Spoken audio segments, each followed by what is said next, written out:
बांग्लादेश की सियासत में फिर हलचल तेज है। प्रधानमंत्री पद की शपथ लिए तारिक रहमान को महज कुछ ही दिन हुए हैं और विरोध के स्वर बुलंद कर दिए हैं नाहिद इस्लाम ने।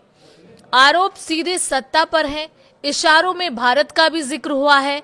सवाल ये कि क्या बांग्लादेश में पुरानी सियासी ताकतों की वापसी की पटकथा लिखी जा रही है? क्या नई सरकार की शुरुआत ही टकराव से हो रही है? क्या आवामी लीग की वापसी की आहट है? और क्या भारत का नाम इस बहस में क्यों लिया गया? आज इस वीडियो में हम इसी मुद्दे पर बात करेंगे। नमस्कार, स्वागत है आपका न्यूज 18 राजस्थान के डिजिटल चैनल पर और आपके साथ मैं हूं वंदना त्यागी। बांग्लादेश में हालिया चुनाव के बाद बांग्लादेश नेशनलिस्ट पार्टी यानी बीएनपी की सरकार बनी है, जिसके नेता हैं तारिक रहमान। लेकिन चुनाव के नतीजों के साथ ही सियासी खेमों में खींचतान शुरू हो गई है। नाहिद इस्लाम, जो नेशनल सिटीजन पार्टी के संयोजक हैं और पूर्व अंतरिम प्रमुख मोहम्मद यूनुस के करीबी माने जाते हैं, उन्होंने आवामी लीग के दफ्तर फिर से खुलने पर कड़ा एतराज जताया है। उनका दावा है कि बिना सरकार की हरी झंडी ऐसा संभव नहीं है।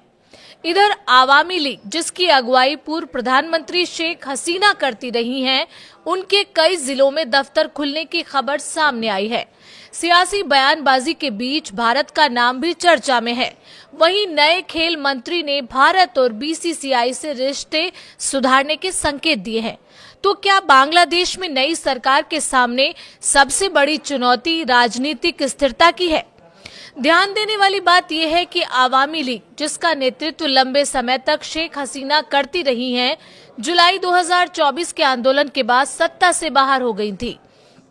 अंतरिम सरकार ने उसकी राजनीतिक गतिविधियों पर पाबंदी लगाई, लेकिन अब रिपोर्ट कहती है कि कम से कम 10 जिलों में 12 जगहों पर पार्टी कार्यालय दोबारा खुले हैं।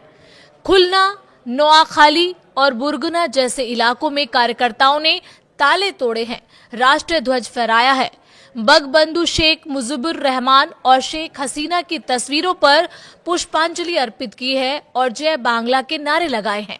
वीडियो सोशल मीडिया पर वायरल हुए और यहीं से विवाद ने राजनीतिक रंग पकड़ लिया। नाहिद इस्लाम ने चेतावनी दी है, अगर प्रशासन ने कार्रवाई नहीं की तो राजनीतिक प्रतिरोध होगा। अब बात ये कि भारत का जिक्र क्यों हुआ? इस पूरी बहस में भारत का नाम भी सामने आया है। नाहिद इस्लाम का आरोप है कि चुनाव में भारत, आवामी लीग और बीएनपी के बीच किसी तरह की समझ थी। हालांकि इस दावे का कोई आधिकारिक प्रमाण सामने नहीं आया है। इधर दूसरी तरफ नए खेल मंत्री अमीनुल हक ने संकेत दिए हैं कि भारत के साथ संबंध सुधारना प्राथमिकता होगी। उन्होंने संसद भवन में भारत के उप उच्चायुक्त से मुलाकात की और T20 वर्ल्ड कप को लेकर सकारात्मक बातचीत की बात कही। आपको बता दें कि अंतरिम सरकार के दौर में क्रिकेटर मुस्तफिजुर रहमान को आईपीएल से बाहर किए जाने के मुद्दे पर बांग्लादेश ने भारत में आयोजित T20 वर्ल्ड कप में भाग नहीं लिया था। अब नई सरकार इस कड़वाहट को खत्म करने के संकेत दे रही है। सिर्फ राजनीतिक दफ्तरों का मुद्दा ही नहीं, संविधान सुधार भी बड़ा विवाद बना हुआ है।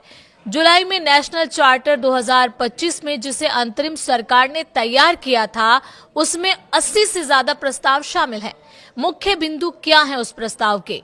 उस प्रस्ताव के मुताबिक महिलाओं की राजनीतिक भागीदारी बढ़ाना, प्रधानमंत्री कार्यालय की सीमा तय करना, राष्ट्रपति की शक्तियों को मजबूत करना, न्यायपालिका की स्वतंत्रता सुनिश्चित करना, 350 संसदीय संसद के साथ 100 सदस्य उच्च सदन का गठन। इस चार्टर को 60% से ज्यादा मतदाताओं ने समर्थन दिया था, लेकिन बीएनपी सांसदों ने संविधान सुधार परिषद में शपथ लेने से इनकार कर दिया। नाहिद इस्लाम का कहना है, सुधार परिषद के बिना संसद निरर्थक है। वहीं बीएनपी का तर्क है कि प्रक्रिया और व्याख्या पर गंभीर मतभेद है। नाहिद इस्लाम ने 50 सदस्यीय मंत्रिमंडल पर भी सवाल उठाए हैं। उनका दावा है कि करीब 62% मंत्री और राज्य मंत्री व्यवसायी पृष्ठभूमि से आते हैं। उन्होंने कहा, व्यवसायी होना अपराध नहीं, लेकिन विविध पेशों से प्रतिनिधित्व होना चाहिए था। साथ ही राष्ट्रीय सुरक्षा सलाहकार खलीलुर रहमान को मंत्रिमंडल में शामिल करने पर आपत्ति जताई गई। तो तस्वीर साफ है, नई सरकार, पुराना अविश्वास, संविधान सुधार पर टकराव, आवामी लीग की सक्रियता, भारत के साथ रिश्तों पर नई दिशा की कोशिश। बांग्लादेश इस वक्त राजनीतिक संक्रमण के दौर में है। सवाल ये है कि क्या ये टकराव लोकतांत्रिक बहस का हिस्सा है या आने वाले दिनों में सड़कों पर नई राजनीतिक लड़ाई देखने को मिलेगी। आपको क्या लगता है? आप अपनी राय हमें कमेंट के जरिए बता सकते हैं।